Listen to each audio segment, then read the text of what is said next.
My name is Cary Buckner. I'm Vice Chairman of the Department of Neurosciences, and I have a practice across the street from the hospital where I see patients with all kinds of neurological problems.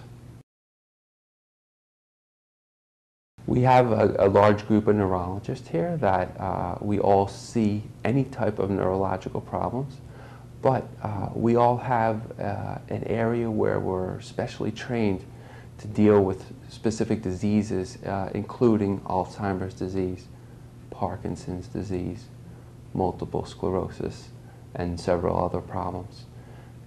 So you get the care that you would get from a neurologist in general, but we have that extra specialization in these areas and other areas that you can benefit from and get a higher level of care. I am a neurologist that specializes in neuromuscular diseases, and one example of something that falls under neuromuscular diseases is something called neuropathy.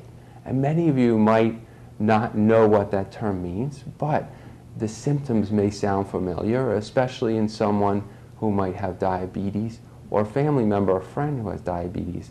And that includes numbness, tingling, pins and needles, sometimes even a burning pain. Very often starts in the feet and the toes. It can affect the hands also. That's neuropathy, and that's nerve damage. And I specialize in treating patients with that type of problem. And it doesn't have to be in diabetics, although that's the most common cause of neuropathy. There are several risk factors for stroke, and hypertension or high blood pressure is a very common disease and very commonly not diagnosed and not treated. So if you treat your blood pressure or just go get your blood pressure checked and then begin treating it, we could decrease the amount of strokes that we see.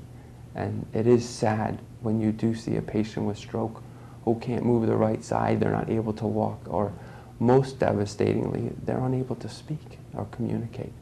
So the one piece of advice would be to look at anything that can increase your risk of stroke. High blood pressure is one, but there are many other things. High cholesterol, diabetes, and if you treat those things with your primary medical doctor, you're much less likely to have a stroke and stop smoking.